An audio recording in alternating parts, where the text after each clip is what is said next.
Alright, so let's talk about Eyes of the Earth Mother.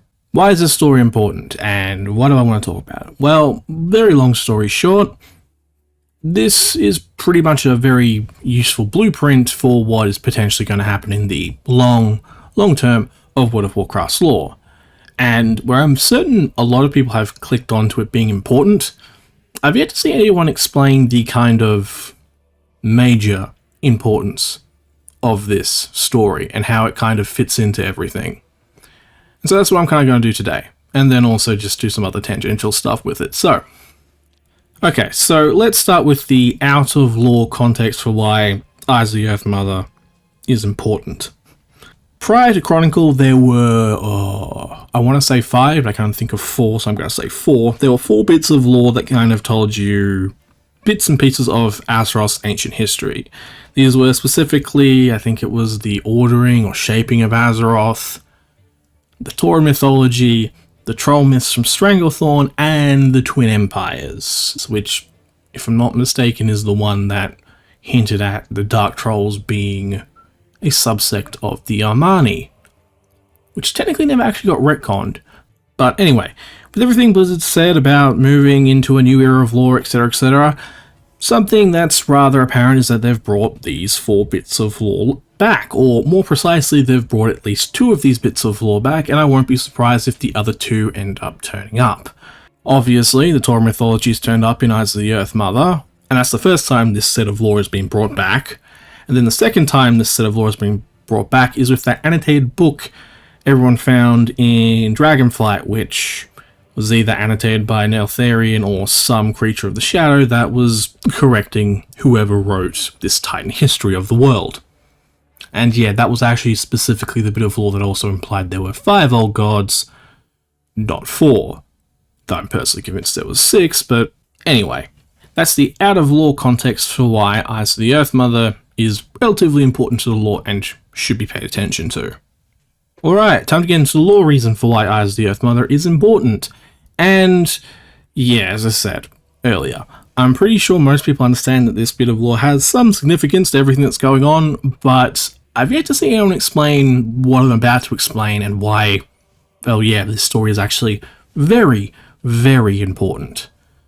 And so to begin, I need to start with 2 quotes. The first one's going to be a bit long, the second one's significantly shorter, but both are still important. She cupped her hands to form the land. She bent her back to raise the mountains and pricked her fingers upon the peaks. Where her nails grazed the stone, sparks rose, hot and wild. Her fingers cut grooves into the earth, and from them flowed the first waters. Soon great seas and oceans stretched before her, rushing to chase the newly formed rocks and fires at the shore. Water, earth, and flame beat against one another, none of them yielding. The Earth Mother laughed at the antics of her creation, and from her breath were loosed the winds. They cut across the land, whipping up the newly laid dust. Gentle, the Earth Mother bid them. The winds were overeager and restless, and so she knelt to show them how to lighten their touch. Like this. She sighed upon the shining fog that now rested along the ground and sent it spiraling into the heavens. The mists rose until they could go no higher, curling white and wispy at first, and soon thick and grey. When the clouds could hold no more, the skies opened up and the first rains fell heavy. The earth eagerly drank this bounty and in return offered up the grass, the brush, the trees, and forests, the swamps and jungles.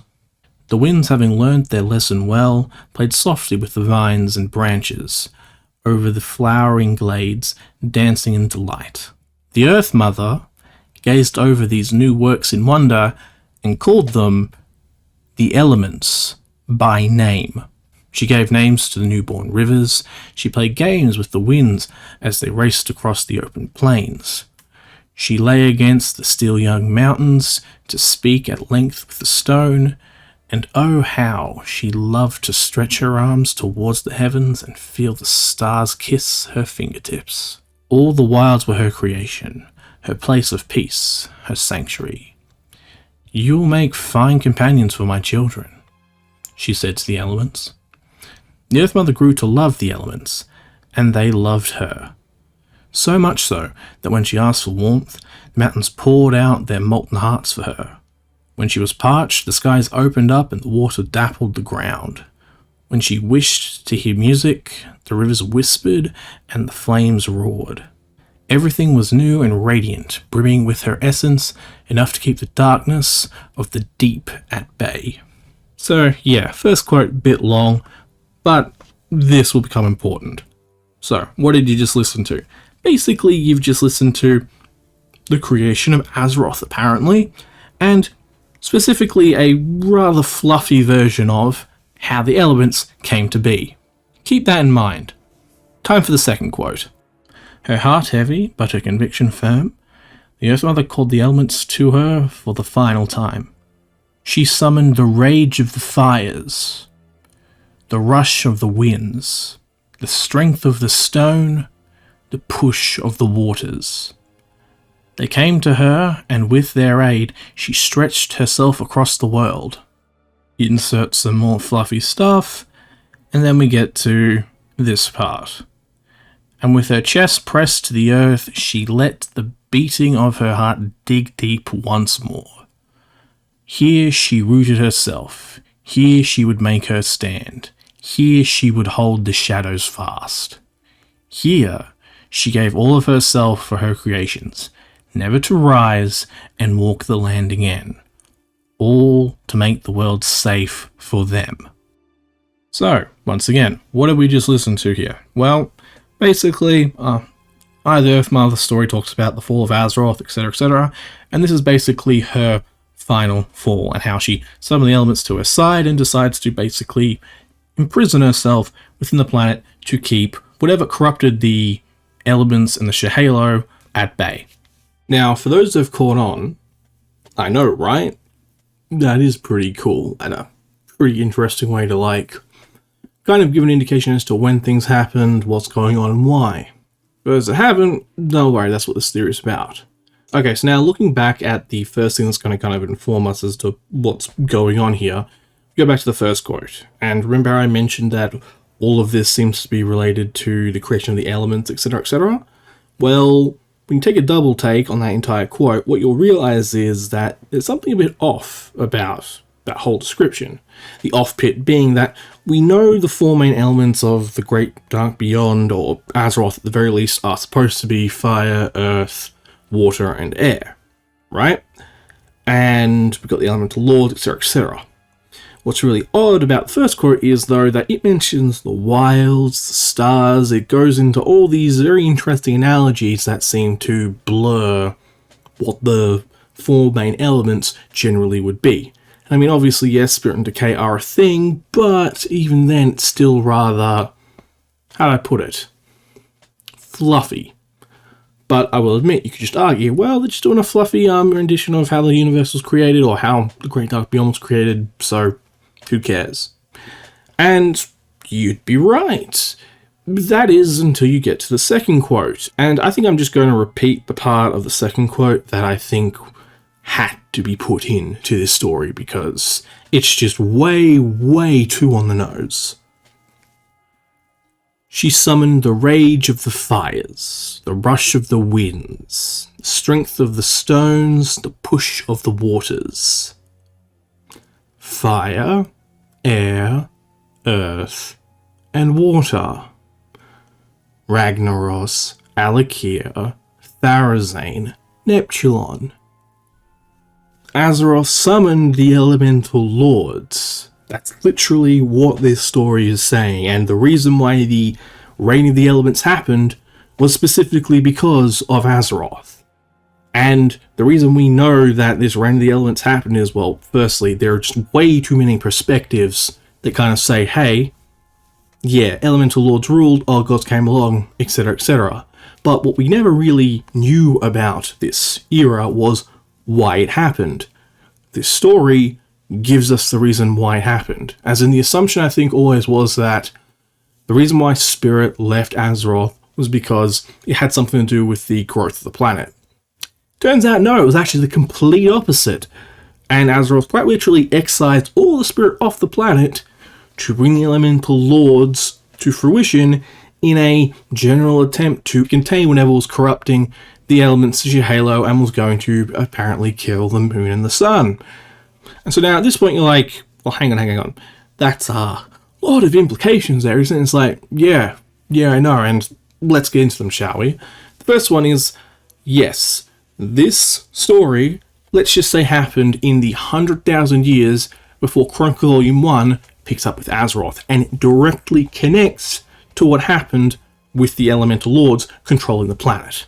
Meaning that, yes, despite this story being a quote-unquote legend, there is a lot more, validity to it, considering it does go out of its way to line up with the established lore and just, well, it fits way too well not to be.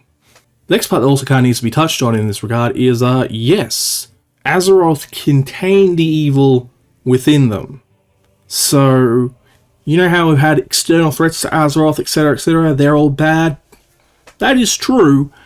However, at the same time, we really don't want Azeroth to wake up. As in, this story basically goes to have its way to say, hey, if Azeroth wakes up, whatever she imprisoned is likely getting free. And not only that, fundamentally, you might as well expect the end of the world. And an interesting, tidbit that kind of references this in Older Man is the section in Older Man that was introduced in Cataclysm that's not actually a part of the dungeon, but a part of the questing in the zone. And what am I talking about? Basically, in this part of Older Man, where you find these frescoes of what I assumed was Azeroth and blah blah blah. Anyway, you find these two statues. One is called the Warden, one is called the Sentinel. And initially you could just say, okay, these were Titan creations, and maybe Night Elves picked them up later, etc. However, considering I'm pretty certain a decent chunk of Older Man is older than the Titans give credit for, or whatever, but this kind of, references back to what the elements and the Side of the Moon were technically doing. As in, you had the Wardens and the Sentinels, because one of the statues is called the Warden, the other one is called the Sentinel. And so you got the Sentinels, which is the Sun and the Moon, and then you got the Wardens, which are technically the elements. And yes, I know it's kind of questionable in regards to, hang on, you're telling me the elemental bedlam that the planet was currently experiencing with the elemental lords in power was on purpose? The answer is quite frankly yes, as in Azeroth basically went out of her way to say, yeah, we're not going to make this planet inhabitable anymore. And as just kind of like a final addition to this last part, you know that saying the Tauren have, beware the deep places of the earth? I cannot stress enough that that saying has been relevant long before the old gods arrived on Azeroth. Because if this story is correct and I have established when it is happening is correct, then you had this event and the old ones getting locked away, the reign of the elemental lords, and then the old gods turning up. But fundamentally, it wasn't the old gods that were kind of, the evil within the planet. It was the old ones and what Azeroth locked away. And overall, that Tauren saying once again, beware the deep places of the earth, is referencing the old ones. And this point is going to come back later, so I'm just trying to hammer it home.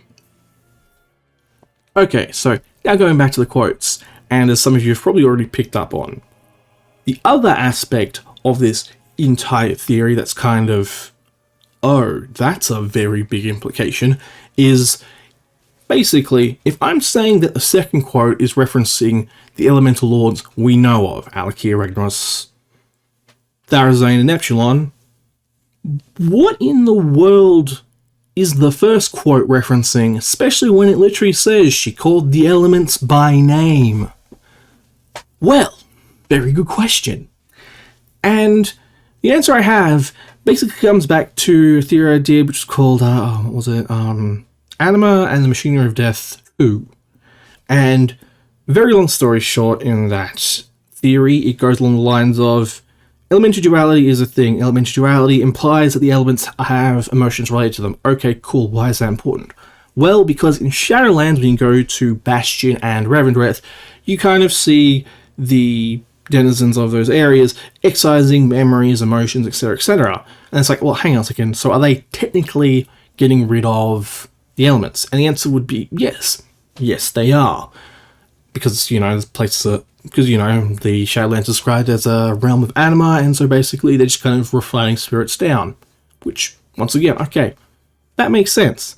However, at that point, you then get into the whole, well, hang on a second, if that is true, how do you explain the magic's ridiculous influence on the Shadowlands when they appear? As in, when the Shadow invaded Bastion, heaps of corruption, etc., kind of altered the Kyrian quite thoroughly, changed their emotional disposition, etc., light, Revendreth, blah, blah, blah. Like, basically, how do you explain the magic's doing basically the exact same thing the elements hypothetically would have done if they had a major influence on the Shadowlands? And the answer I have is, or the answer I came to, and that was, oh, they're actually the same thing.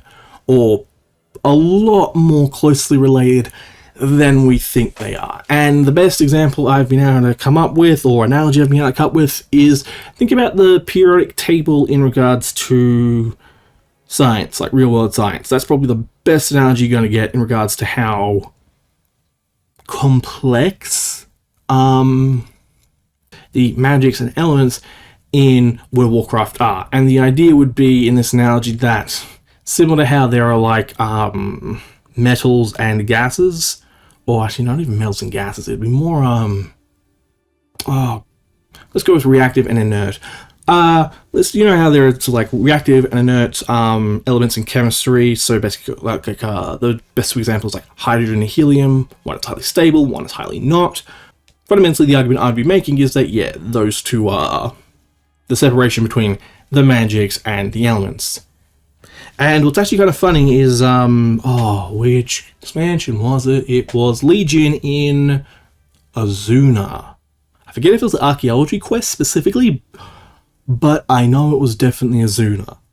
Basically, in Azuna, there was a book that basically explains how ley lines work. Like, unironically, goes into this whole explanation behind civilizations and why they are kind of drawn to ley lines, etc., etc. But the implication it kind of comes out with is, yeah, by the way, all magic, elemental, arcane, fel, whatever, it all relates to ley lines, and it's why places that are built, so relatively like cities and one, are usually built on top of ley line nexuses, basically correlations of ley lines that are really powerful places. That's also why if you ever look at the map of the Northern Eastern Kingdoms, the whole area screams there be something very, very powerful either locked away or just in that area, because there is way too many ley lines in that part of the world. But I digress. Actually, no. There's also another, I think it's archaeology quest that takes you to the Archway, if I remember correctly. And in that one, it did some really weird thing at the time and confused me, but now kind of makes sense, is that it basically went into this thing where you help Nightborn with an archaeology quest and start talking about the elements. But what's weird is that in that specific quest, you end up going through this whole thing, and you find out that arcane is considered an element to this guy, or at least the implication is arcane is an element, and it's kind of like, that makes no sense, because that isn't even Spirit of Decay, it's like it's arcane, so how does that kind of equate? But now, well, there's the reason why it potentially makes sense. Oh, and right, for those that have actually watched my theories prior, and are like, well, hang on, if what you're saying is accurate, how the hell do you explain Azurite in regards to everything, considering a lot of your stuff, if I remember correctly, if I remember my own stuff correctly, basically is based on the idea that Azurite is the mixture of two separate things in regards to magic and the elements. And my answer is basically the assumption I would go on is either Azurite is a solid / liquid version and potentially gaseous version of a ley line, where a ley line is the plasma version. Or a more interesting way to look at it would be that Azurite is the oxygenated blood of Azeroth, so it has the elemental parts in it, where the ley lines are the deoxygenated part of Azeroth's blood. Alright, and what's interesting about all this is that this all does technically connect back to something that happened in Dragonflight quite recently, and has been kind of gone about its way to being reintroduced as a concept. It's kind of been there all the time. But yeah, basically, Shadowflame, this whole stuff in regards to Neltharion, Shadowflame, how it created it, and the fact that it's so rare, etc., and it's very difficult to fuse Shadow with fire, or just, that whole process of creating a magical element. All of this I've just been talking about connects back to that, because the implication is that the whole idea of using an element with a magic has always been possible. And I mean, once again, this has technically always been a thing in World of Warcraft, but this is kind of like codifying it in a more hard magic fashion instead of a soft magic fashion. And if you don't know the difference between those, basically soft magic is a little explanation behind magic that basically allows most things to happen. I think Lord of the Rings is a good example. Hard magic is, here is a very specific system that has, well, you can basically treat it as like a science experiment if you absolutely wanted to. But yeah, Shadowflame, that kind of plays into all this. And the reason why is because a statement Blizzard made that everyone was like, well, this is kind of off, was Shadowflame is an original creation of Neltharion, which everyone's like, well, hang on, that makes no sense because we've seen Shadowflame for ages now. And to give Blizzard basically a free out, the impression I got from that, and, well, let me be clear, the impression I got from it, if this theory is correct, is Neltharion basically created the equivalent of O5 in comparison to O1 or O2, O standing for oxygen. The idea being that O1 and O2, they're both technically oxygen, but they're also technically different elements, because 2 oxygen atoms, 1 oxygen atom. And this is even mentioning the fact that if you look into carbon, and oh god, carbon's a mess and a half. If you look into carbon as an element, you can do the, like, what is it? The C1, the C2, but then you've also got the different structures of carbon, hence why you kind of get diamond, but also, what we eat, blah, blah, blah, blah, blah. List goes on. But anyway, as I was saying, when it comes to Neltharion and Shadowflame, the impression I've gotten around him being the quote-unquote original creator of Shadowflame is the idea that this specific Shadowflame, so the Shadowflame that has the ability to resurrect individuals, that was Neltharion's creation. But Shadowflame as a whole, it's had different iterations already. So you got, the stuff that I think Warlocks had, and just all that other stuff, but yeah. Oh, and I guess to also just kind of reinforce how old this concept kind of was, and how they kind of tried to introduce it before, and how would I put it? At the very least, they're going back and saying, okay, this is what this was specifically about. We need to look at Cataclysm and the elemental planes, and if you're curious as to why, well, this is where things start to get interesting, and why the implication that Azeroth's main 4 elements aren't the only elements that were on the planet at one point in time, and if anything, aren't the only elements, because the magics are also elements in some way, shape, or form, or at least were known as elements at some point in time. Yeah, we go back to the elemental planes, and the first plane we go to is the Vortex Pinnacle, specifically after the second boss, first mob.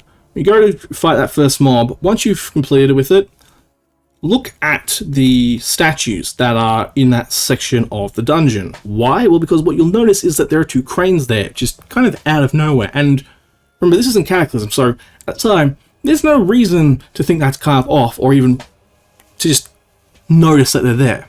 That is until you get to Pandaria and they introduce Chi-Ji, the Crane of Hope. The crane specifically related to the light. And at this point you're like, well, okay, that's actually a bit weird. And when you think about all the plane of air type stuff, even when you think of the Halls of Valor, yeah, there does seem to be a strong light connection there. And once again, this kind of just helps reinforce what this story has kind of said.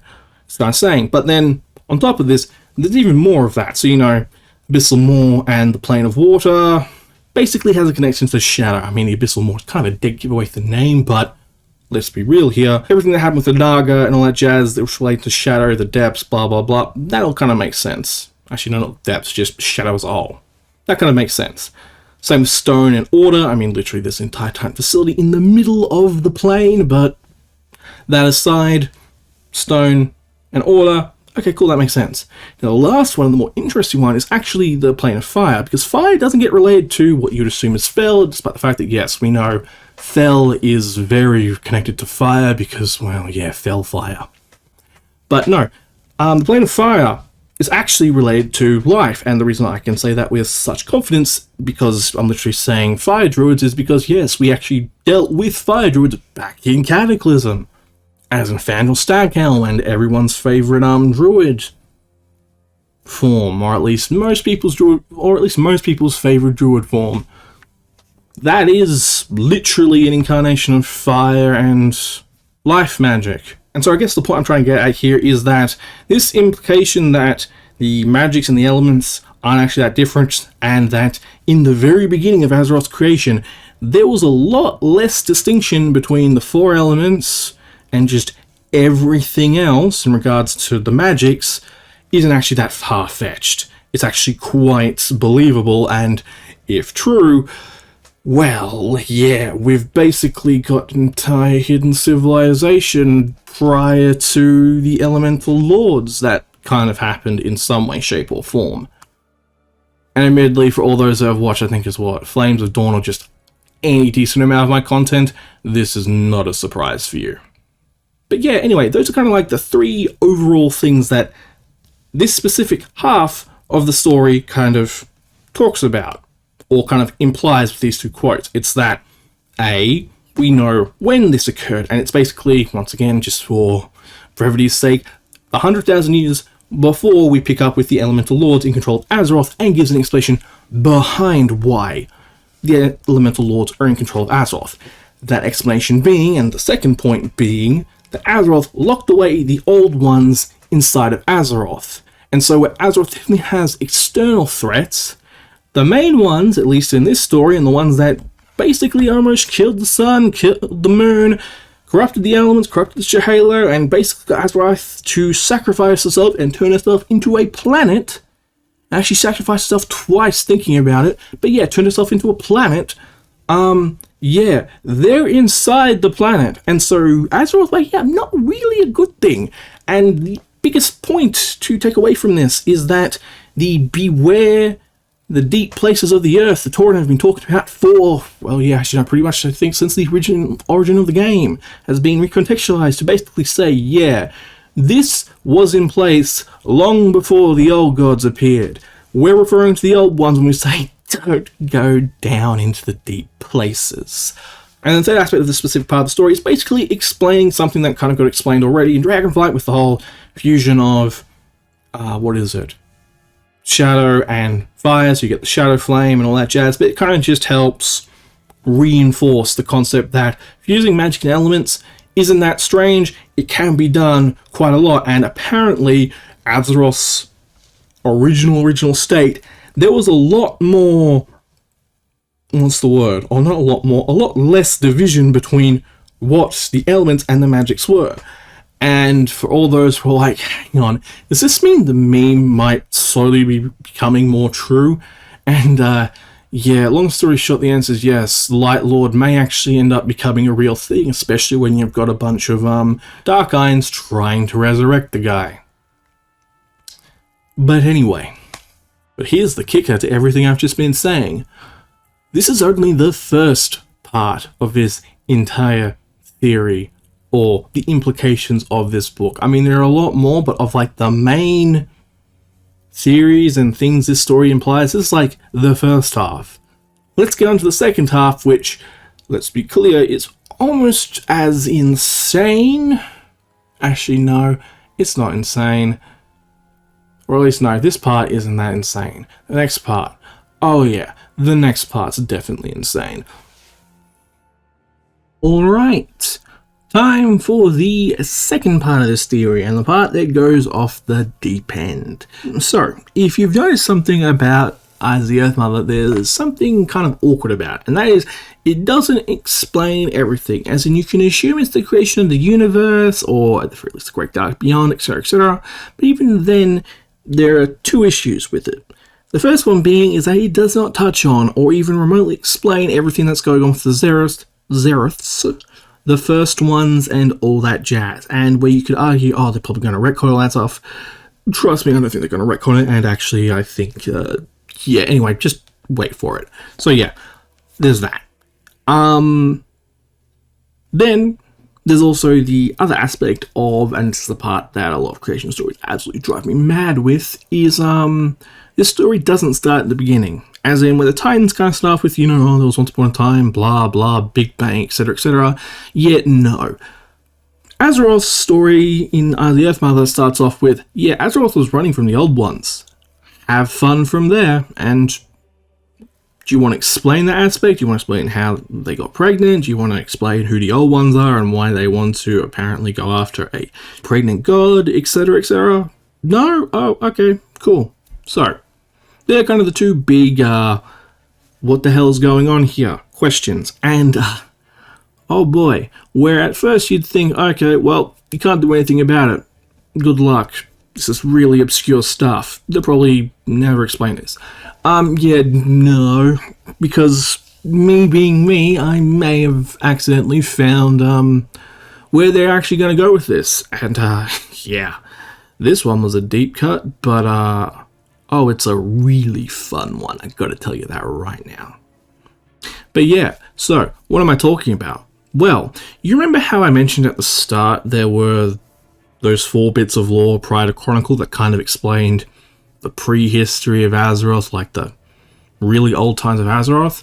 Yeah, this is where another one of those comes in, and if there's anyone from Blizzard watching this, I guess the statement is, this is really cool. If this is intentional, this is like top tier, like really cool.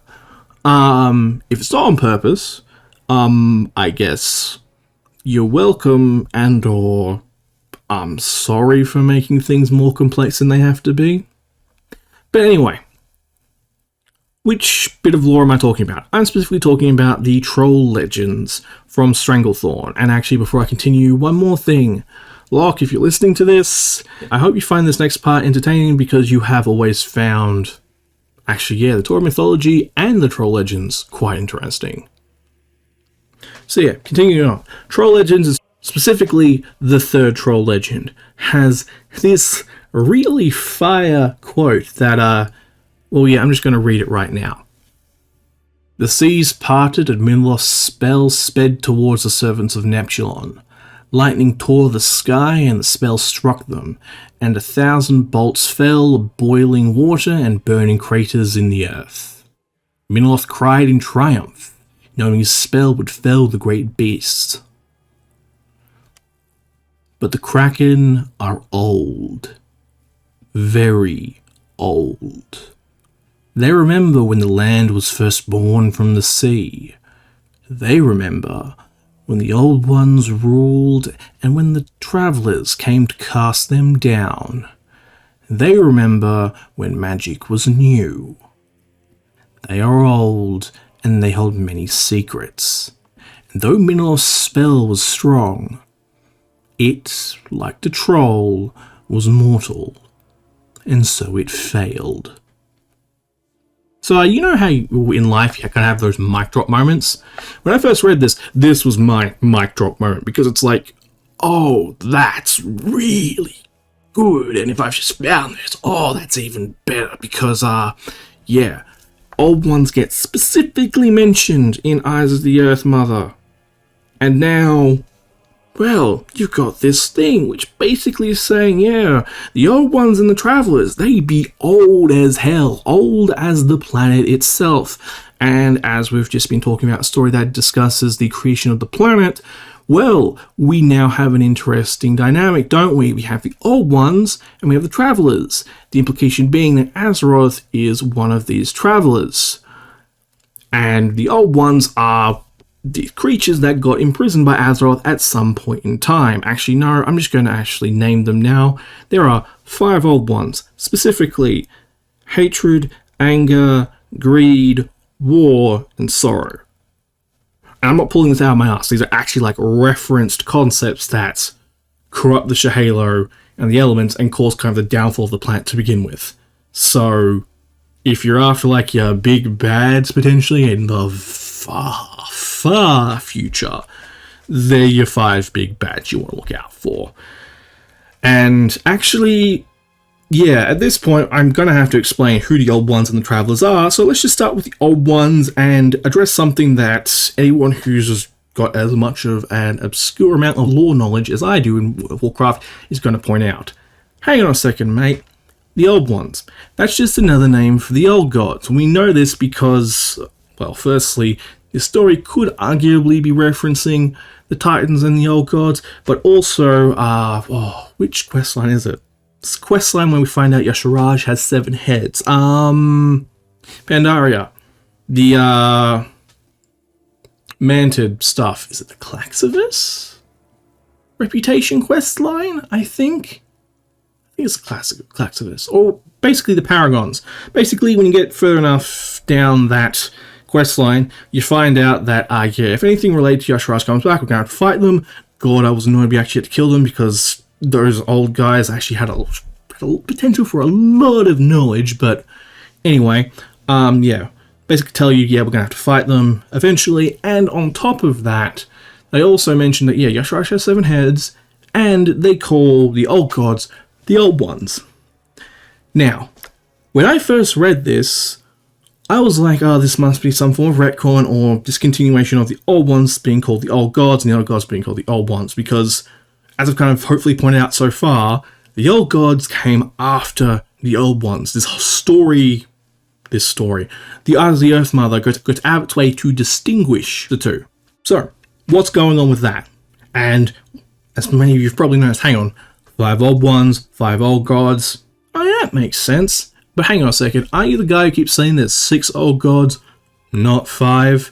So, what's going on here?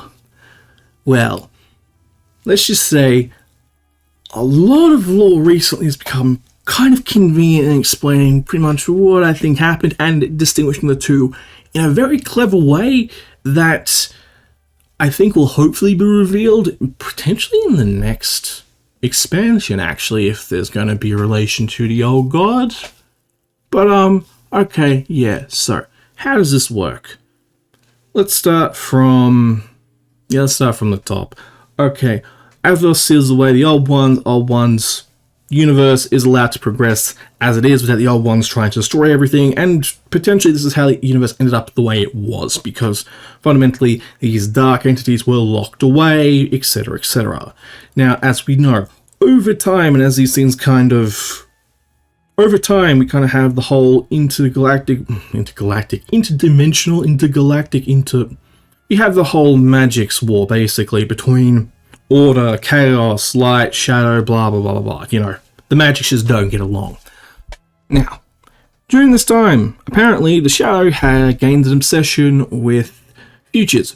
Multiple potential futures. We find this out thanks to the enemy infiltration preface, and, well, So, the Shadow, or the Void Lords, have a pre-obsession with seeing the future. Cool. If that's true, then why in the utter world would they send the Old Gods to Azeroth, potentially knowing what was inside the planet? As in, did they think they could control it? Did they see something bad, something good? Oh, wait a minute, what if they saw something bad? And this is where a very interesting question comes to mind. And that is, what do you think would have been worse? The Old Gods finding Azeroth first, or the Titans finding Azeroth first? Because let's be clear about this, okay? I can almost guarantee you the Titans would have ignored the big warning signs saying, beware the deep places of the earth, do not dig here, do not try and get the power from and or within this planet, because you'll probably be releasing something really bad. Don't think the Titans would have listened to that at all. And so with that in mind, and with the idea that the Shadow can see multiple futures, I think potentially a very interesting thing happened for one of them, multiple of them, I don't know how many, but something very interesting happened for the Void Lords, and that was when they were scouring their multiple futures, they ended up only seeing one future, or one potential outcome, which for them is, well, anathema, but just in general just should not happen. And what they find out was, this is what's going to happen if the Titans get to Azeroth first.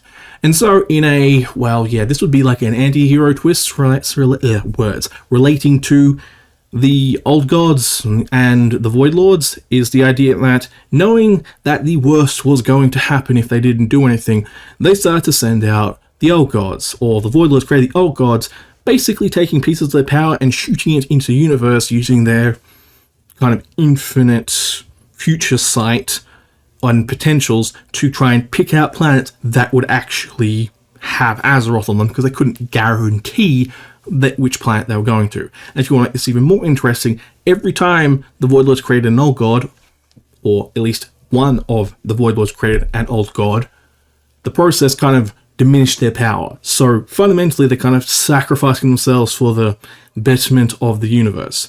And the whole point behind this entire escapade is the following. We need to get to Azeroth first, so the old gods get corrupted by the old ones. Why? Because if the old ones corrupt the old gods, well, we kind of know the future that's going to happen, imprisonment, blah, blah, blah, blah, blah. Fundamentally, they're kind of stuck on the planet in the old gods.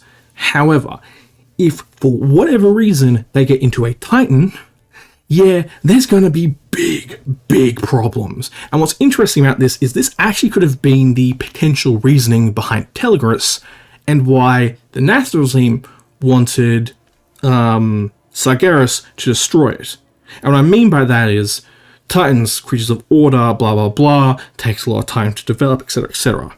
We know the Nathrezim were playing with Sargeras, and, well, at least I think that's the case. The Sylvanas novel may have changed that, correct me if I'm wrong, but assuming that's still a thing, Nathrezim are messing with Sargeras, and a part of that messing was to get him to kill Telgris. Why? Because Telgris was a threat to basically this plan. Oh, and right, I should probably mention that as well. Very long story short, I'm under the impression that Nathrius is a servant. Actually, no, servant doesn't put it right for Denathrius. Let's go with agent. Agent of the old ones, as it kind of explains just a lot about his character, and yeah. But let's just, yeah. That's the short answer. But anyway, the old gods go on in regards to trying to stop this really bad event from happening. Telos gets destroyed, the old gods eventually succeed, and so the Black Empire happens. But we kind of have to get a bit more granular, because it's one thing for the old gods to be like, for the Void Lords to be like, okay, we need to kind of get these things on the planet, but what's actually going to happen on the planet that we know is going to kind of like ensure things go horribly wrong. And so the timeline of events I think that happened on Azeroth is the following, or at least when the old gods arrived on Azeroth, I think the following is kind of what happened. 5 old gods arrived on the planet. They all defeated the Elemental Lords. Black Empire happens. We all know this. They all fundamentally break the golden rule of beware the deep places of the earth, and so then they go into the planet and get corrupted by the old ones. Hence why the old gods and the old ones end up sharing names, as in the entities within the planet corrupted the old gods. And so if you're like, hang on, are you saying some form of double corruption happened here? The answer is basically yes, as in the shadow corrupted the elements on the planet, and then when the shadows went down into the planet, they got corrupted by the old ones. Cool? Cool. Okay, so you have 4 of the 5 old gods that got corrupted. Why do I think 4 old gods got corrupted instead of 5? Simply put, Yasharaj be OP, and so for argument's sake, let's say Yasharaj got anger and hatred, right?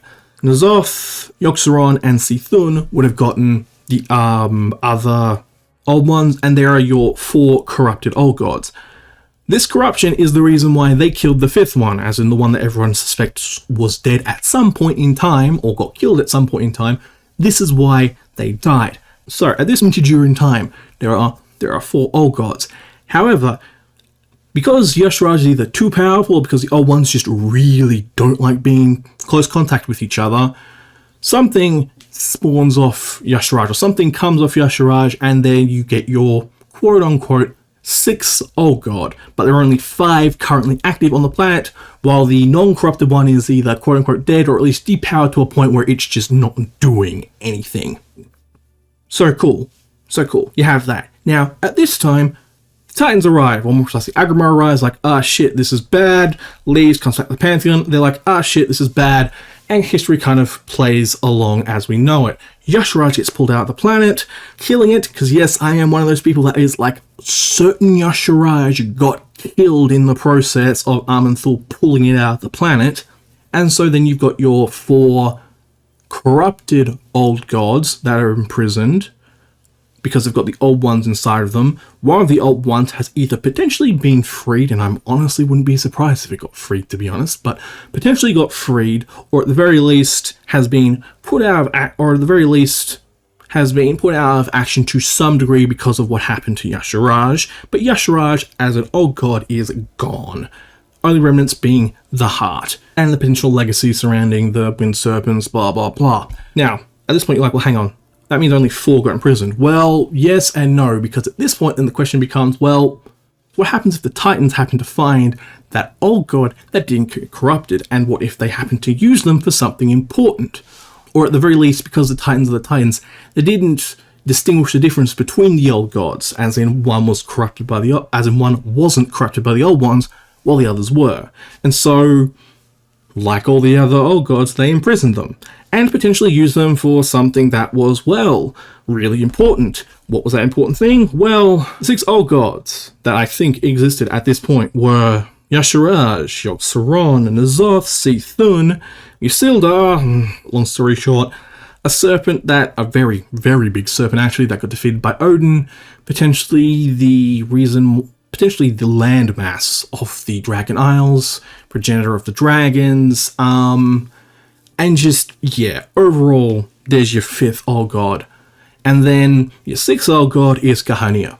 As in, yes, that Gahania world tree connected to Aviana that got killed during the War of the Ancients, and then almost apparently destroyed the dream or the planet as a whole, and then Nordrassil had to be used to replace it. And fun fact, Aviana has apparently been trying to regrow Gahania ever since Cataclysm. No, not Cataclysm. Yes, Cataclysm. Or it's Legion. I think it's Legion. Either way, there are your 6. And so, with Yasharaj dead, your other 5 have been imprisoned.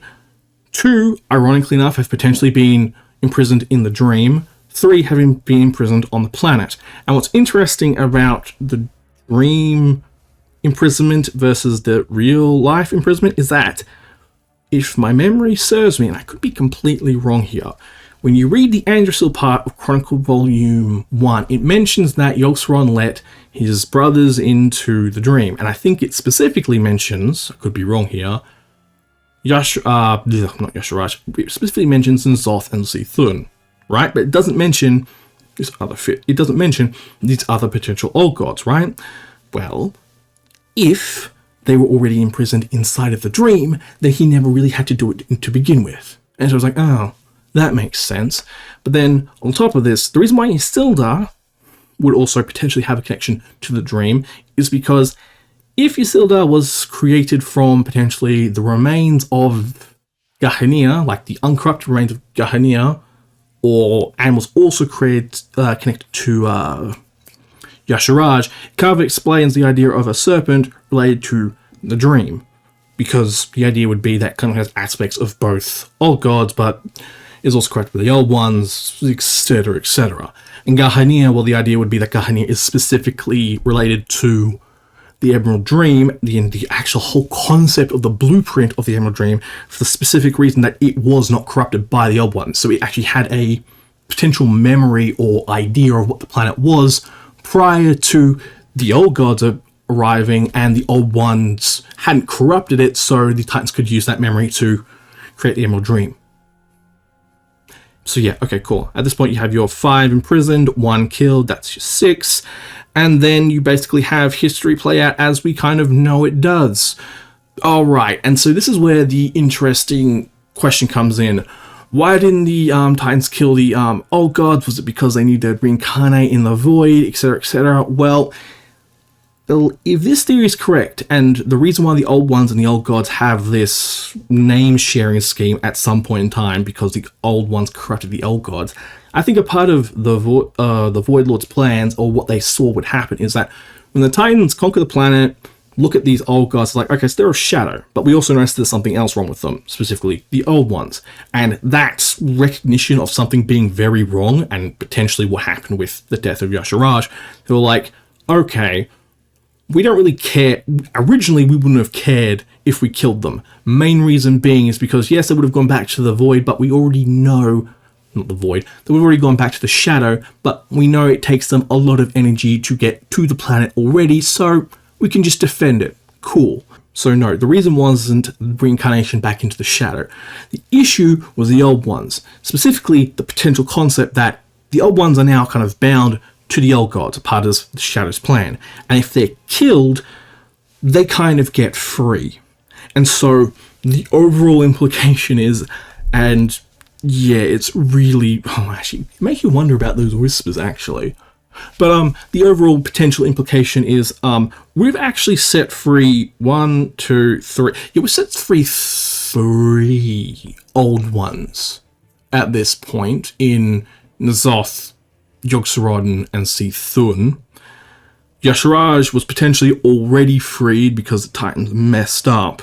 And if this 5th one in Ysilda is still hanging around and is the potential end of expansion bad guy, when we kill it, then yes, basically the things that almost destroyed the universe, or at the very least took out some universe destroying entities, may end up becoming free.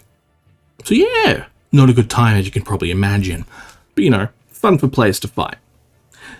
Now, at this point, I need to do a bit of explaining. Why? Well, because anyone who's listening to this is probably thinking, why in the world are you complicating this with 6 old gods instead of just making it 5? Like, if you just made it 5, it would make things so much simpler, streamlined. You don't have to do this gymnastics around all this jazz. Just make it 5, not 6. And your answer, and my response to that is, you are 100% correct. Fundamentally, this is so much easier to explain if there is just 5 old gods, 5 old ones, 5 corrupted entities, etc., etc.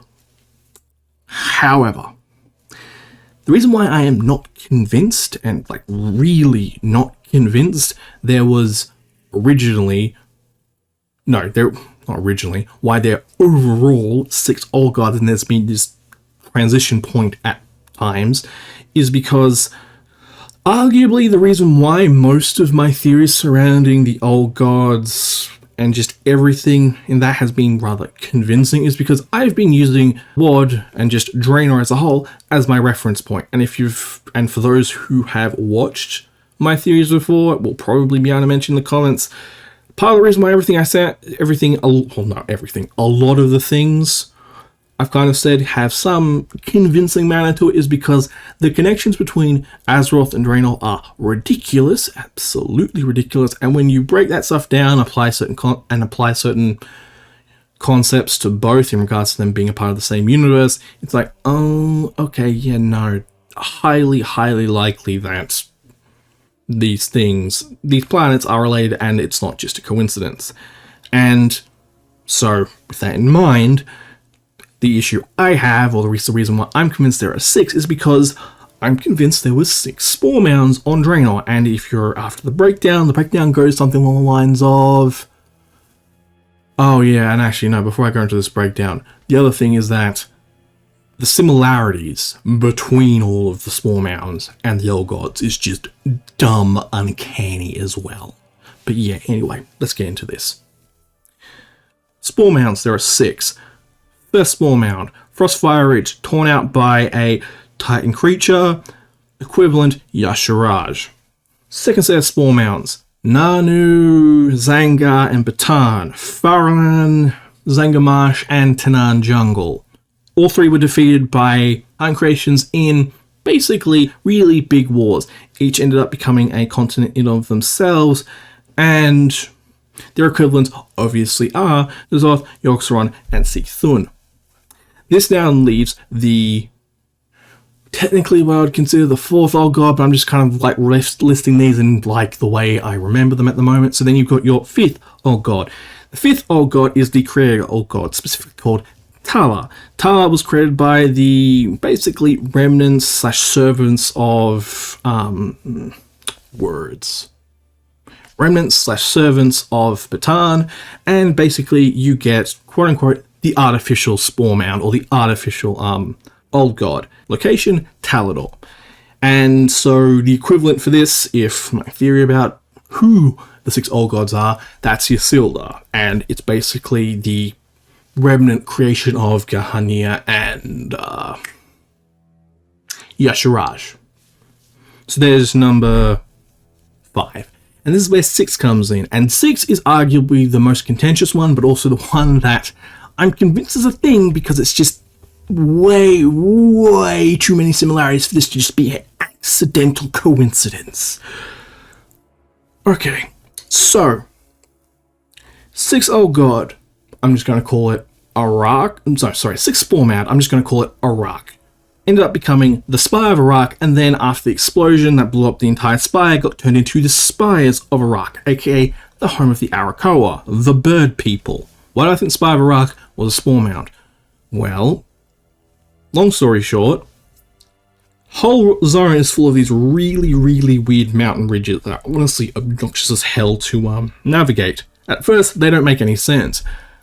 And that is until you look in Talador, where you know a spore mound was created, and what you notice is that the trees have this very interesting design pattern of swells at the bottom that eventually reach into like a single trunk at the top, and you're like, that's an interesting coincidence. Could they be connected? And that's when you also remember that in Frostfire, the place that I'm convinced the first spore mound got torn out of the planet from, you find basically the equivalent of what I can say is petrified roots reaching for the sky, as in it's unironically why I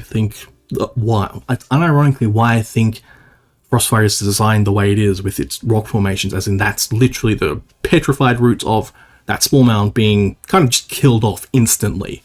And so with that in mind, it's like, oh, wait a minute, that would explain the Spire of Iraq, as in a massive spore mound that just kind of instantly died. And what's interesting about that is that when the Colossi killed Batan, it's actually specifically mentioned that when that explosion went off, massive parts of the Everbloom got petrified.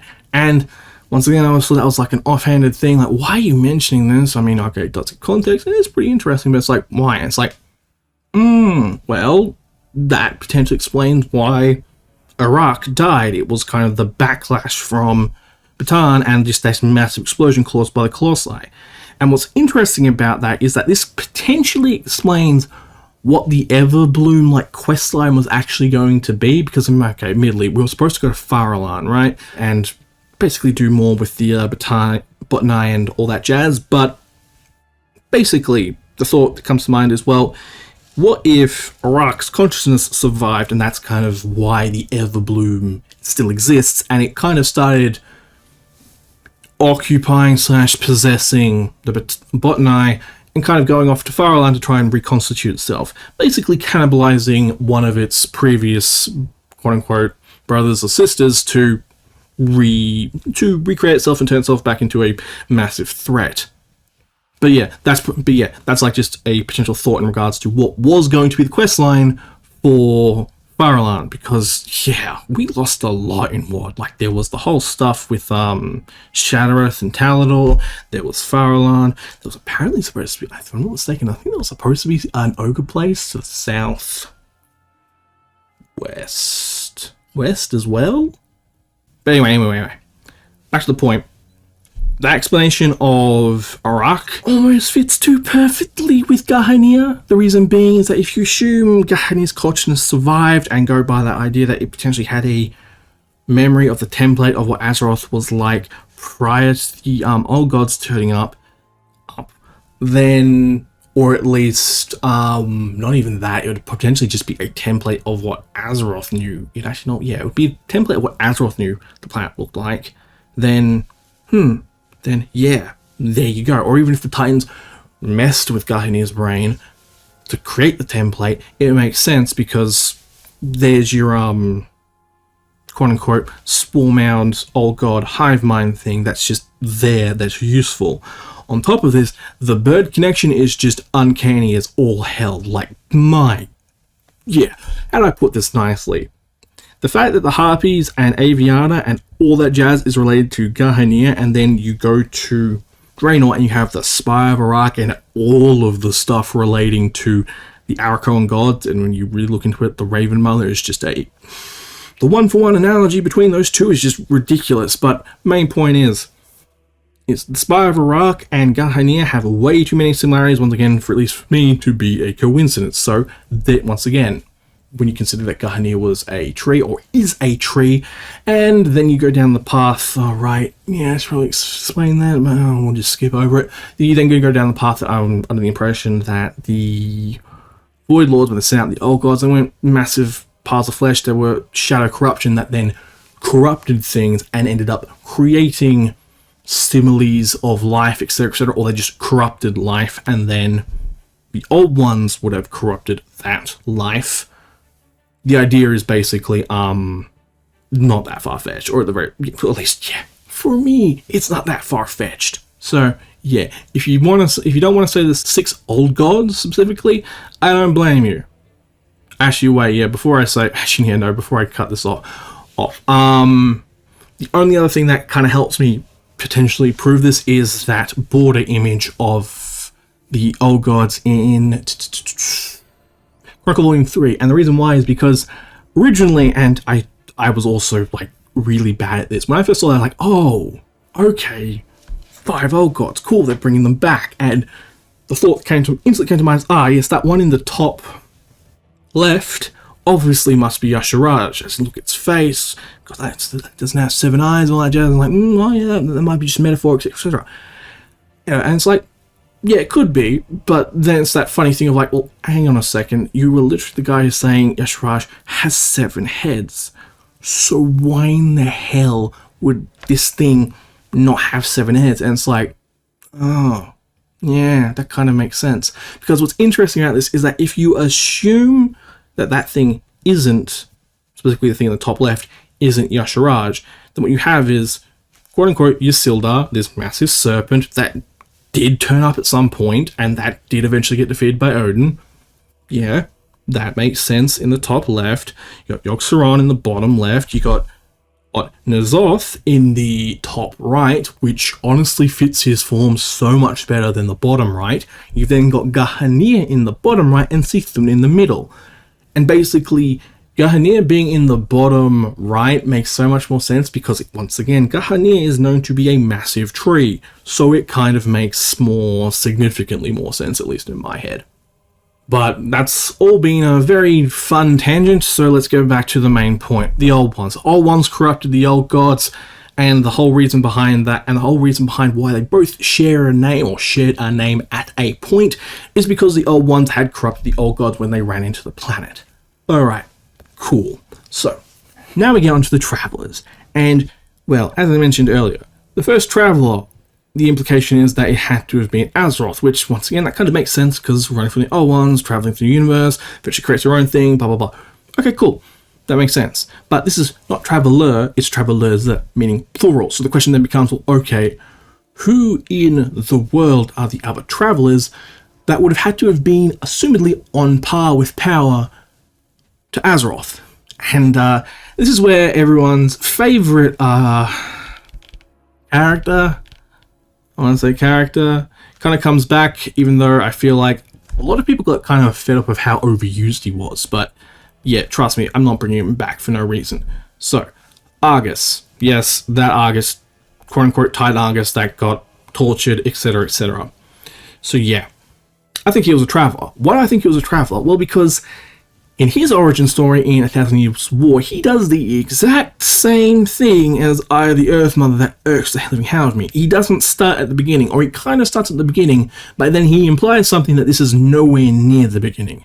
And what am I talking about? Well, basically, Argus mentions, okay, yes, I was around when the Big Bang happened, so, everything's going out, I'm a ball of energy, blah, blah, blah, eventually find a sun, and then I eventually have a planet form around me to protect me. And that line has always stuck with me because the question is, hang on. You're literally a creature that can wipe out the universe, apparently, given the opportunity if you get angry enough. So, if that's true, what the hell would you need protecting from?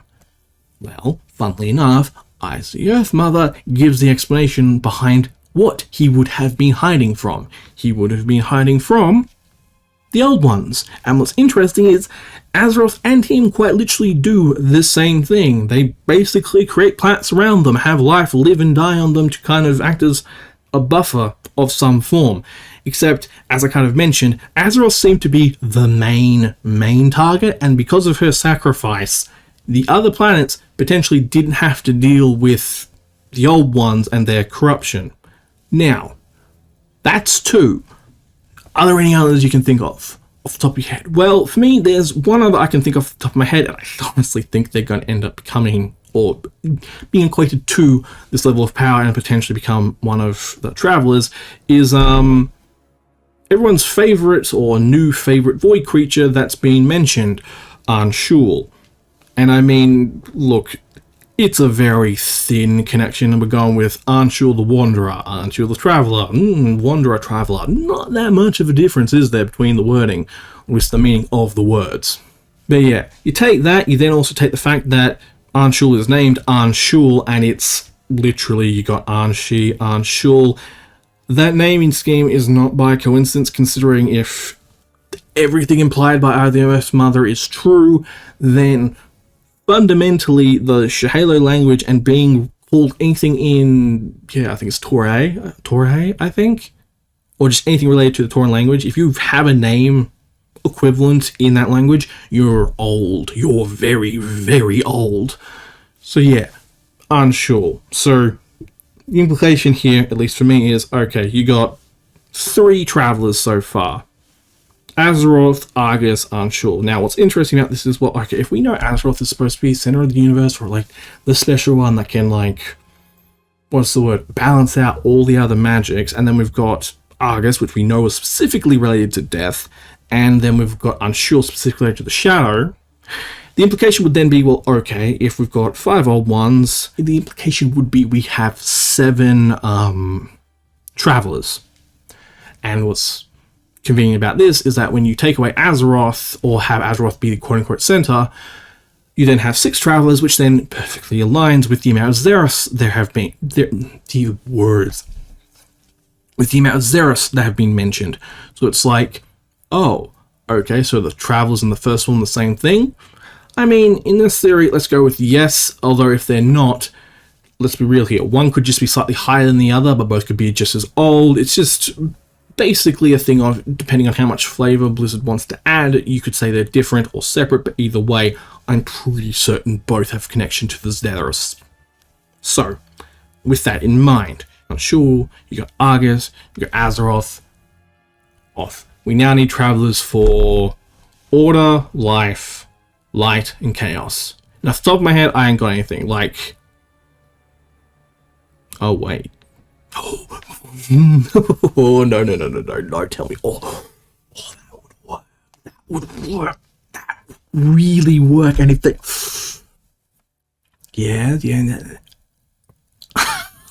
Oh, that would be cool. That'd be good. Okay. That'd be good. That'd be so good. Because then you get your 7. And then you get an explanation behind that, and I'll go with that. Oh, okay. Right, sorry, I didn't explain that. Okay, so, I just saw something. And for anyone who's watched, what is it? Flames of Dawn, you know precisely where I'm going with this, considering I just mentioned, ironically, Order, Chaos, Life, and Light. Alright, so, actually, I do have an idea behind who the 7 Travelers are and how they relate to each of the Xeros. And so, once again, start from the beginning. You got Azeroth in the center, you got Anshul, Shadow, Argus, Death. Who are these other 4? Well, this is where... Why can't I remember the All's name? It's... Uldum. Okay, yeah, it is Uldum. Right, because Ulduar in the north, Uldum in the south. Okay, yeah. Uldum. This is where Uldum comes in, specifically the Halls of Origination, and the 4 constructs that protect Uldum. And to make a very long story short, because this is kind of explained in Flames of Dawn in a lot more detail, but I really need to cut this down.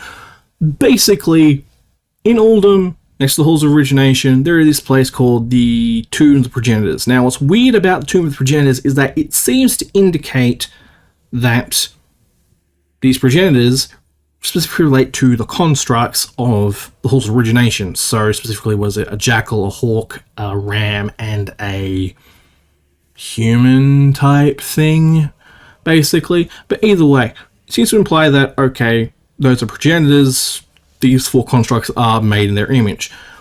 But what's really weird about this, and even when you consider what's really, really weird about this, is, hang on a second, the Tolvir at this time, if they were constructing this stuff, would have had to have been Titan Forged. But if they were Titan Forged, wouldn't they have created, like, references to the Pantheon, not these 4?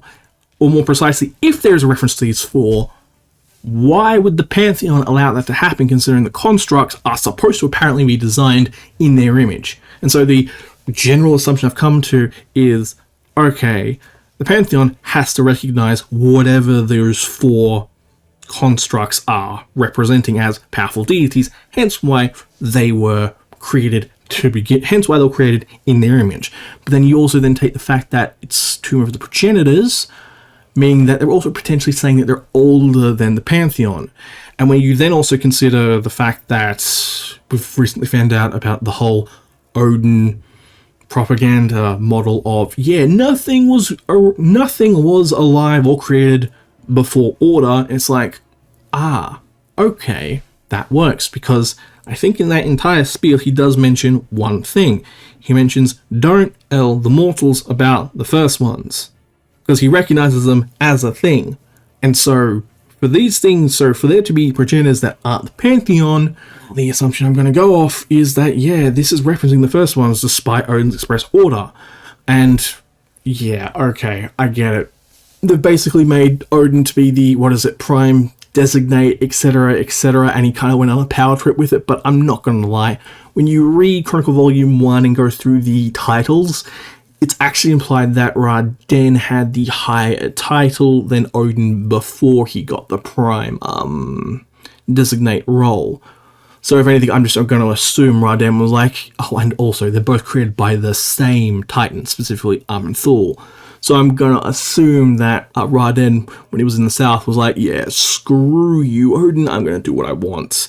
And actually that possibly explains the extensive differences between the cultures of North and South, but then again, considering the implication is there was precursor civilizations to the Titans and the Elemental Lords, they probably were just digging up really, really old technology, and that's why the Halls of Origination kind of is weird in of itself, in that it's technically or potentially not even a Titan creation, but more like a reworked Titan creation. But yeah, that obnoxious stream of thoughts aside, basically the implication is the 4 constructs, or more precisely the 4 constructs in Uldum and what they represent, are the other travelers, specifically, Isoset, Order, Satesh, Chaos, Raj, the Sun,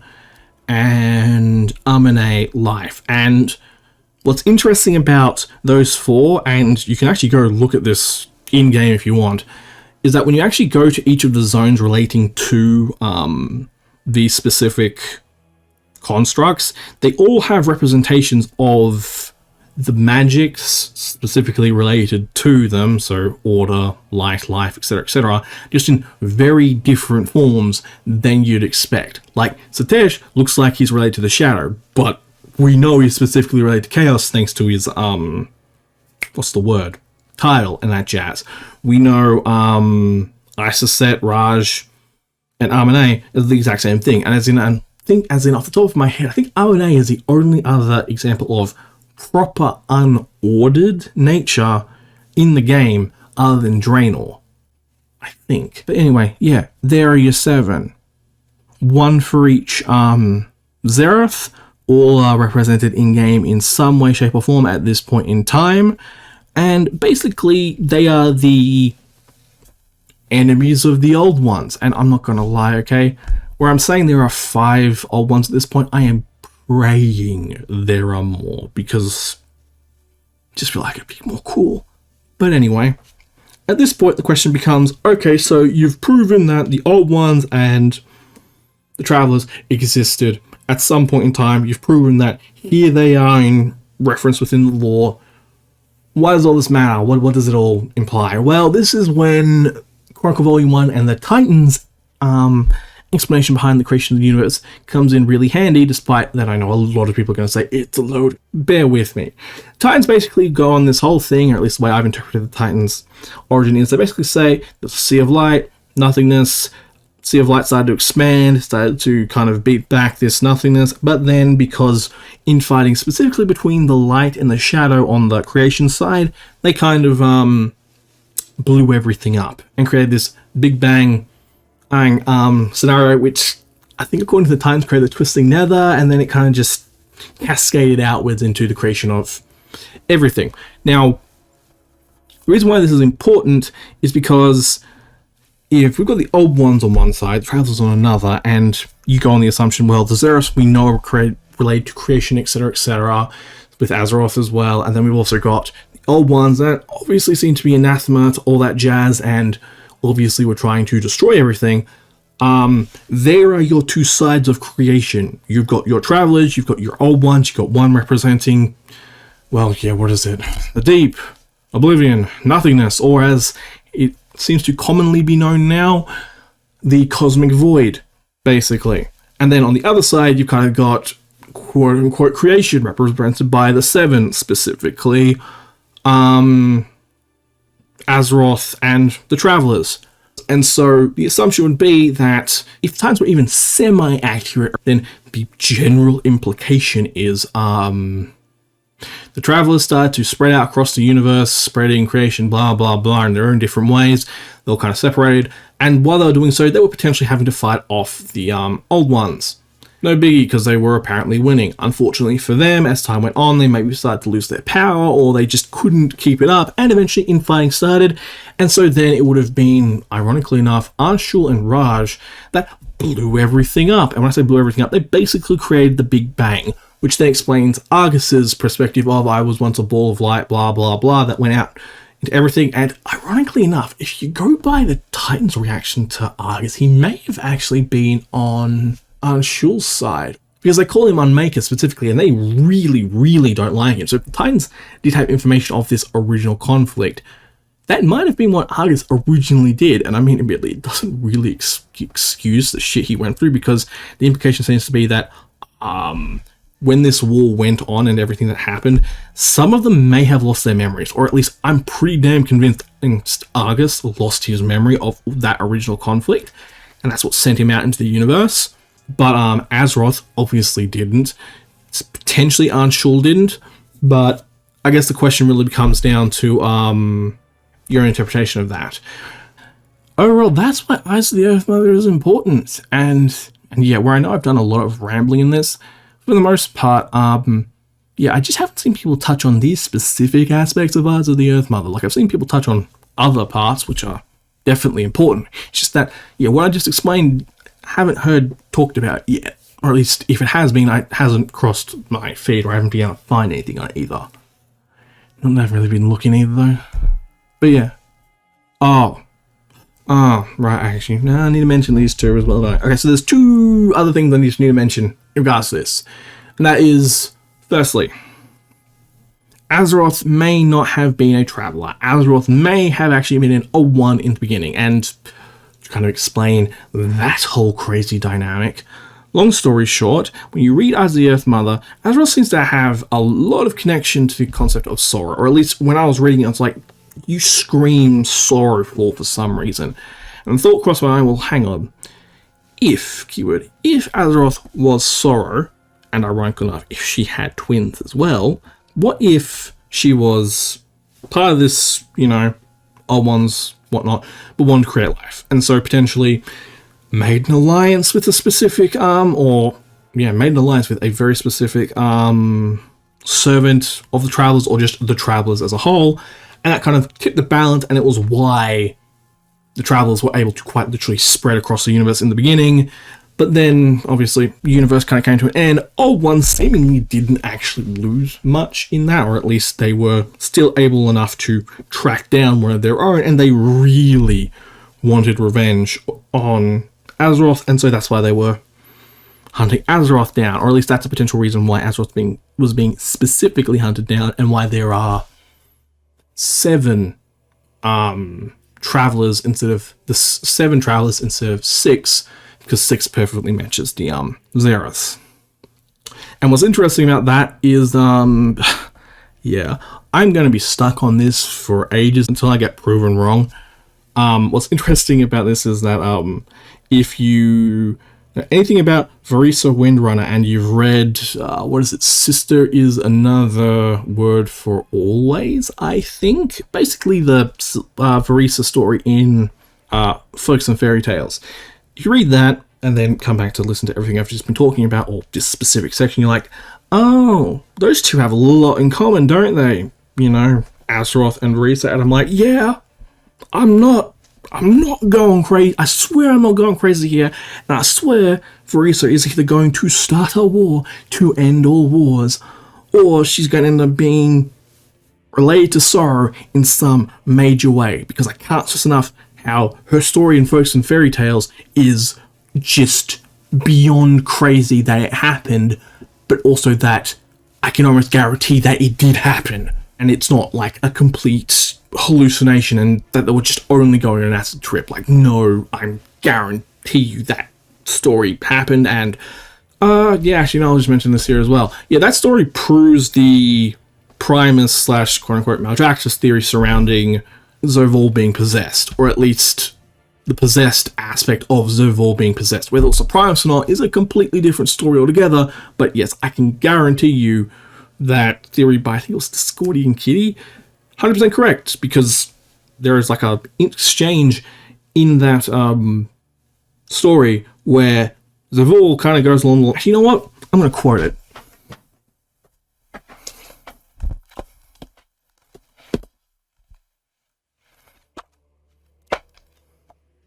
Yeah, so the quote goes like this. Tears slid down my cheeks and hissed where they fell on the thirsty earth. Are you the master of this place, I asked? This is Varisa to Zovul. And Zovul reacts as follows. He seemed to consider, as though this were a question of grave importance. Yes, he growled finally, but equally, it is mine. He shook his gargantuan head. Go from this place, boomed the Warden of the Damned. You do not belong here. So yeah, thinking back to that theory, I think this was like the only thing I wish was in the theory, because it literally is here's the in-law piece that helps build everything else out here. But yeah, so Zovul being possessed, highly, highly likely to be canon. The other thing I need to mention is that, yes, where this theory kind of explains the whole timeline from literally day 0 of here's the Prismatic Sea, here's the darkness, here's who was a part of it, and how it all went downhill from there.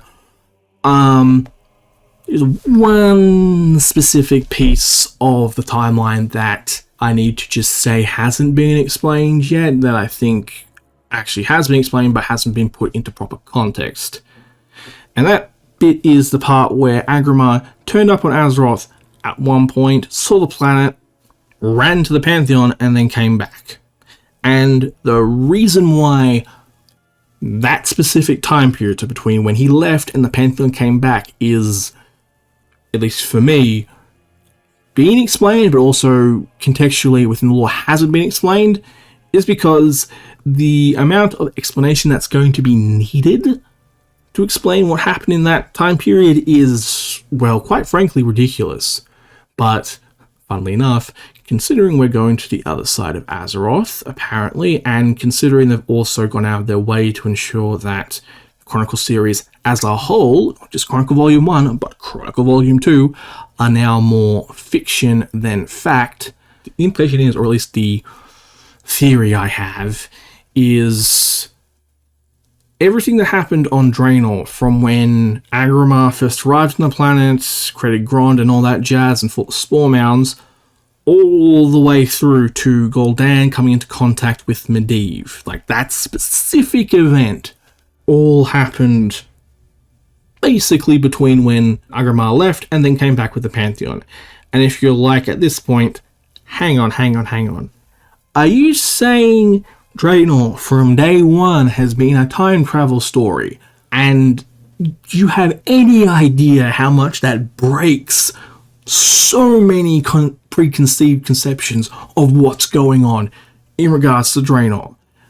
And my answer is, well, yeah, I am fully aware, and trust me when I say, I've gone through about 99% of them, and what's horrible, absolutely horrible, is that, yeah, technically, it's quite possible, and there's nothing that actually contradicts it. If anything, there's more that, what's the word, proves it.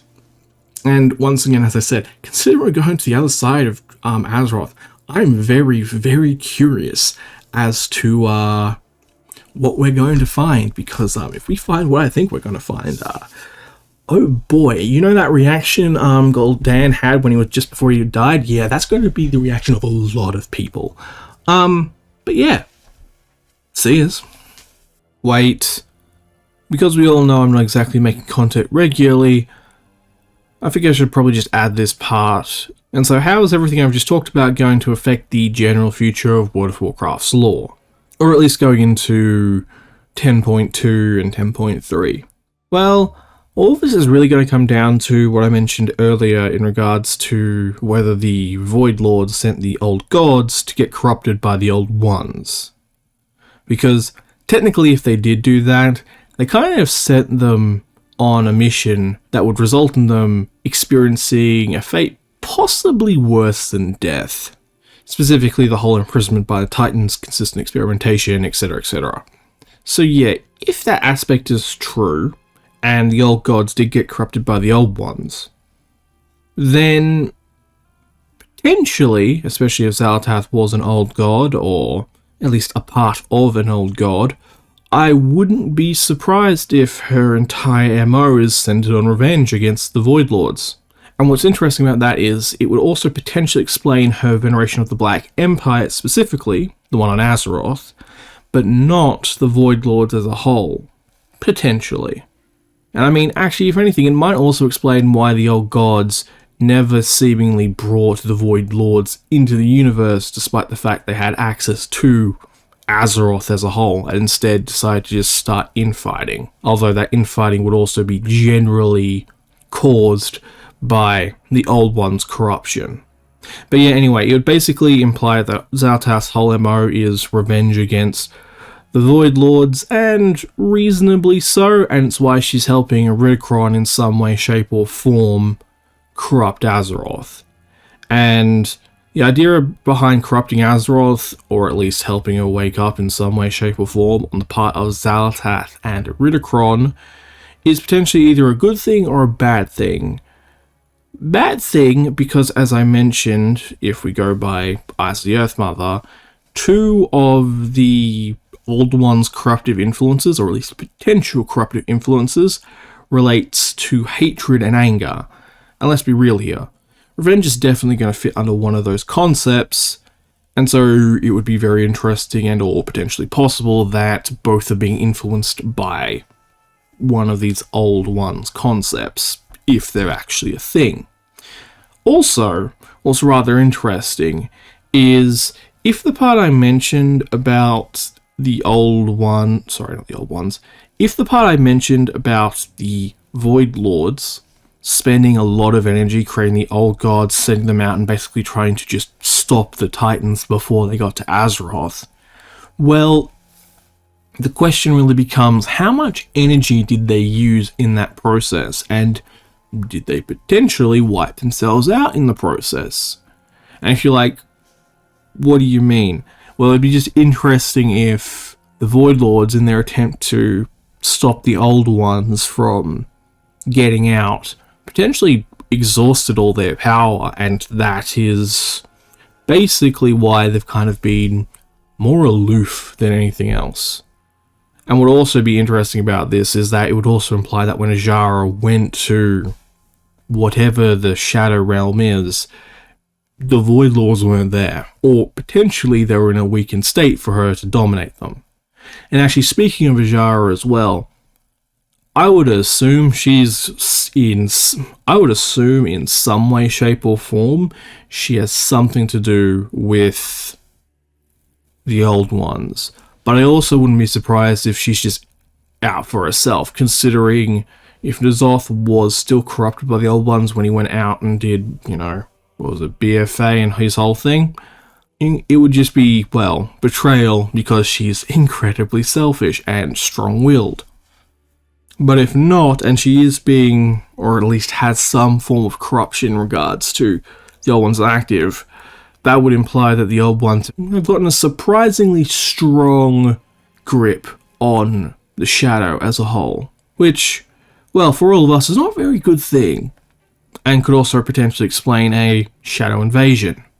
Although what's also very interesting is that if the Black Empire and the Shadow aren't on the same side, ironically enough, it would imply that Ajara is going to end up being some form of quote-unquote good guy when she turns up. Which, yeah, that'd be a sight and a half, wouldn't it? Oh, and while I'm thinking about it, something I need to just address, because it's kind of driven me mad ever since I've heard of it, and it's just, Alright, so, what is it? Children of the First Flesh and this prophecy surrounding the Naga and all that jazz. I just want to be clear. There's absolutely no way that is referring to the dwarves. Or more precisely, if it is referring to the dwarves, I'm kind of going to be very disappointed. And the reason why I'm going to be very disappointed is because, from what I can tell, Dragonflight started with two very specific aspects of lore. Two very specific aspects which fit this idea of children of the first flesh. What two aspects am I talking about? The Grim Totem and Alderman. Specifically, the Trogs. And for those who don't remember, Alderman is the location we learnt the Trogs were the first version of the Earthen. The Earthen who eventually became the Dwarves. And what's very interesting about the Trogs, and the part that I feel like no one's talked about, or I haven't at least seen it, is the Trogs went wrong because of high stress situations when they were digging in the earth. But it's never really explained what they found. And from everything we've talked about in this ramble, I guess, would be they possibly were influenced by the Old Ones' influence. Because the thing about the Trogs as well is their corruption happened before the Curse of Flesh, or at least seemingly happened before the Curse of Flesh. So there is a very big question behind what's going on with the Trogs. So these are your first option behind these children of the first flesh. But then you've got... Actually, I just need to check if I'm using that term correctly. 1 second.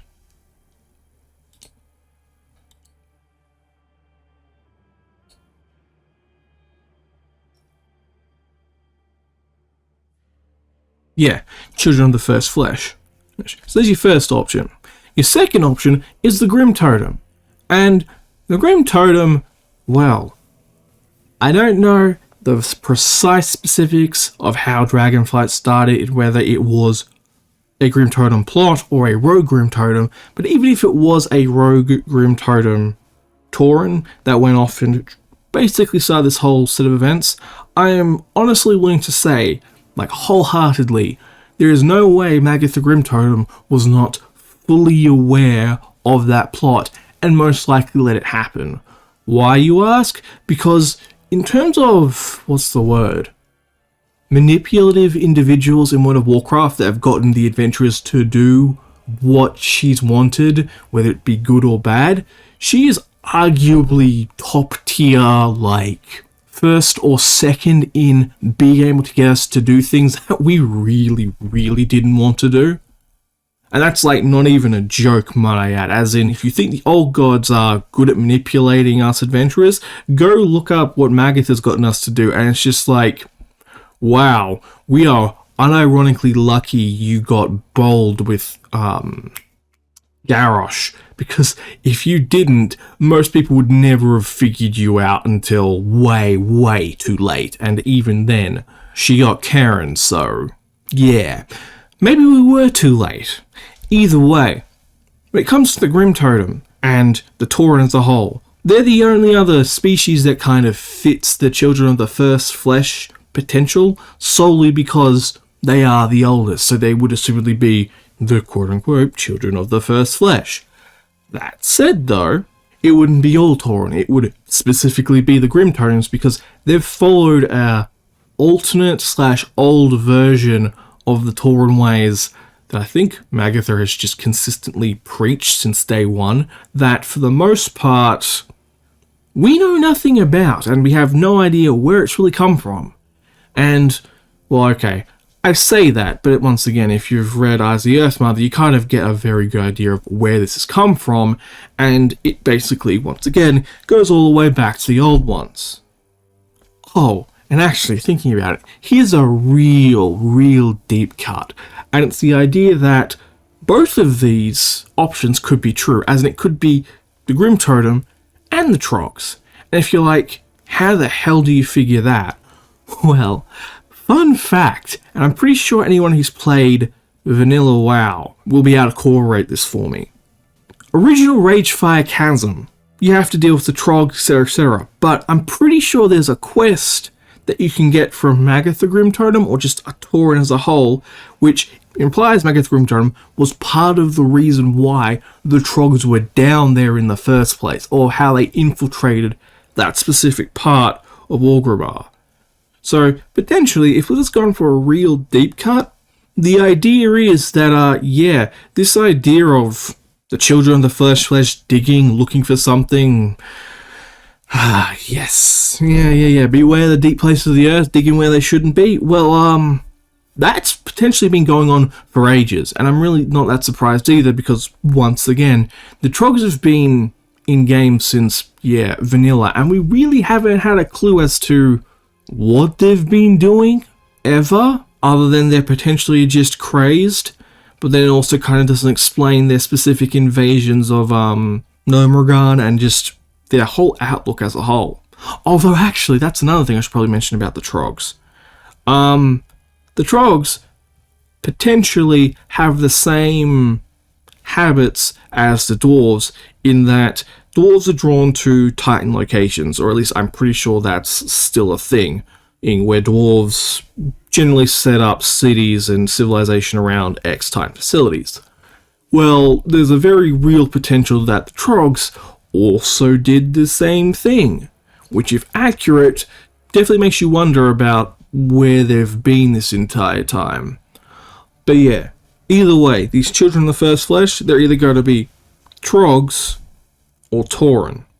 And actually thinking about it as well, when it comes to the Tauren, who at one point were the Yongol, isn't it mentioned in one of those alternate timeline that the Tauren ended up digging to survive? Or the Yongol ended up digging to survive? Which, if true, potentially gives another hint to them being the Children of the First Flesh. Or at least connecting the dots, because they actually set up they being Blizzard, sets up a bit of foreshadowing. But yeah, I guess another thing I should probably mention is, in regards to the future, we don't want Azeroth to wake up. Or more precisely, actually no, let's be clear. Right, because I haven't even gotten to the good part of what I mentioned, because Xal'atath and Eridikron waking up Azeroth. Good thing, bad thing. Gone over the bad thing. The potential good thing surrounding them waking up Azeroth is if, as I also mentioned earlier, we've already released the old ones. And the idea behind this potential is basically old gods designed to, unironically enough, imprison the old ones. Then both got imprisoned by the Titans. Now, if this assumption is accurate, then I can see Y'Shaarj's death being a bit more significant than first. Well, okay, I mean, it's already significant, but there's more context surrounding it. And what I mean by that is, Titans turn up, they killed Y'Shaarj. They notice something escapes when Y'Shaarj dies, and they realize, oh, that was an old one, or just something very bad left the planet when Y'Shaarj died. Hence why they decide to imprison the others. And it's like, okay, cool. But then what did they do about the old one that escaped? Well, this could be the potential reason why they left Azeroth to begin with. As in, instead of looking for others of their kind, they may have actually just been going after this old one. And what's interesting is, if the timeline lines up, I'm not sure if it does. Oh, it's very close if it does, and I don't know how it would have gotten to Doom at this point, but either way, if this old one managed to get to Doom at any point in time after it was released from Yasharaj, and then Sargeras split the planet, it would then also potentially explain Sargeras' madness from that point onward, and also potentially explain his reaction to Azeroth when he finally arrived, as in why he didn't destroy it instantly, but also why, when he was given no choice, he did attempt to destroy it. And if you're like, well, how in the world does that relate to Zovul? Well, it comes back to kind of Denathrius' machinations in that, once again, I'm kind of under the assumption Denathrius has something to do with the Old Ones, as in was a servant or a lowly servant of them and became a higher ranking servant, or at least just knows of them and is like, yeah, they've got the right idea. And from there has just been helping them along. But anyway, how this would have happened under Zovul's nose, well, once again, it kind of comes down to the Nathrezim, etc., etc. Oh yeah, I saw something the other day, and if the Legion is actually going to be returning in any way, shape, or form, someone has to do me the favor and explain what in the world is going on with the Deadwind Harvester and that Nathrezim. The Deadwind Harvester is literally named after, as in like the first part of the Deadwind Harvester's name. Someone needs to explain to me what's going on with that Nathrezim. And the reason why is because, other than the fact that that weapon is ridiculously powerful in what it's already absorbed, well, I can't imagine a Nathrezim, even in the name of Denathrius or whatever they believe in, purposefully letting themselves be killed by Sargeras and then getting shunted into that weapon.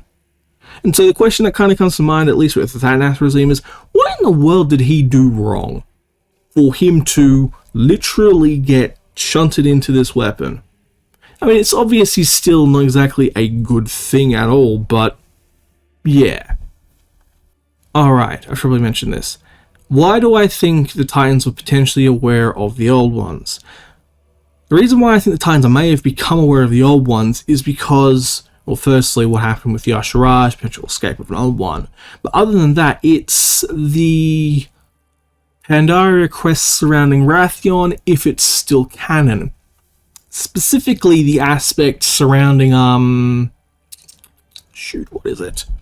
Specifically, when Wrathion got possessed by the essence of the Thunder King, which was also at least partially the essence of Thul. And then I think the quote was something along the lines of, "We must rebuild the final Titan." Now, what's interesting about that entire statement was, and the implication was, that the Titans had no intention of actually waking up Azeroth until they had to fight Sargeras again. And because of what happened with Doom. So, potentially, the reason why they needed to rebuild the Final Titan, but never rebuilt them in the first place, wasn't due to a lack of time, but was because they actually recognized the Old Ones, their corruption, and was like, oh, we can't wake up this planet until we get rid of this corruption, so keep the planet quote-unquote deconstructed, asleep, run our experiments in an attempt to get rid of the Old Ones, which would have been inhabiting the Old Gods at this point, so the experimentation would have been run concurrently and potentially seen a lot of crossover.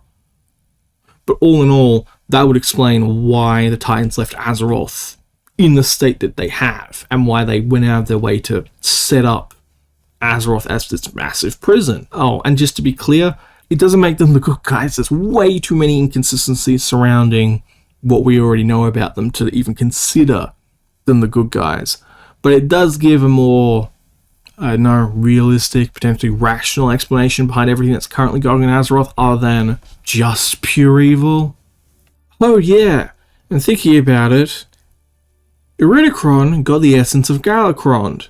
Oh, that's such a bad thing. And if you don't know why that's like a really, really bad thing, you need to go read Dawn of the Aspects. Why?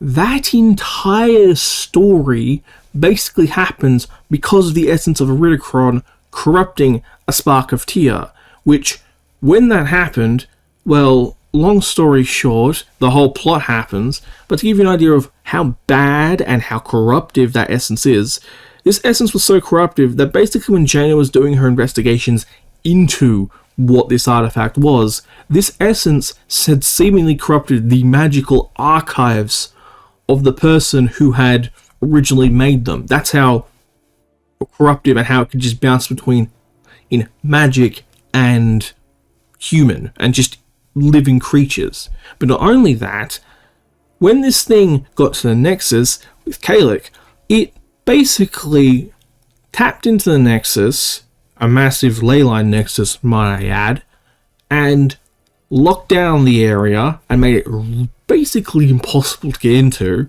Not only that, though, it then, while this was happening, began to slowly turn Kaligos into Malygos from Dawn of the Aspects, as it had the ability to literally transform a dragon into another dragon. And in the process, it was also beginning to just wipe the mind of the individual, making them think that they were that person. So in the case of Kalik, he started to think he was actually Malygos. Now, you could only imagine how bad it would be if Iridikron got that type of essence into the Emerald Dream. And if you're curious how Alexstrasza at any point in time could get corrupted, that artifact Iridikron has is basically the only method I can think of that would actually corrupt Alexstrasza and potentially make it so that you can't get her back. Because, what is it? Kalik got saved from the process by Jaina before it was fully completed. But what I'm very curious about is what would happen if that process got fully completed. Because if it got fully completed, assumedly, you would no longer be the dragon you were. You would actually be the dragon you got turned into. So in the case of Kalik, he would have been old Malygos. And in the case of anything getting turned into Galakrond, they would literally turn into Galakrond. Now, whether they'd have the size of Galakrond, that's a different question. But at the same time, they'd still probably be Galakrond. And thinking about it, they've still got Farak with all his Shadow Flame and stuff, which seems to have the ability to resurrect. They've got the essence of Galakrond in that artifact. All they seem to potentially be missing is a body of some form, thinking about it off the top of my head. And if you're like, well, okay, does that mean we're going to Wimrest? Well, at some point, maybe. It really depends if the whole burning of this world tree is a distraction or not. Because I feel like Iridikron is not above using his brethren for a distraction. However, if it's not a distraction, then I would assume that if they are going into the Emerald Dream and looking for something, I would go on the assumption that they are specifically going after something to do with Ysilda, or at least potentially, if you go by the Naga prophecy, potentially something to do with the heart of the dream. And everyone is like, oh wait, does that mean we might be seeing the Rift of Oln? And the answer is, yeah. We might be seeing the Rift of Oln, actually. And I guess just to round everything off, yeah, I mentioned this idea of elements and magics being significantly similar to each other and the potential that there isn't really that much of a difference between the two, at least when it comes to magic as a whole. Well, I think you're going to start seeing, I think you're already starting to see, what that implication actually provides.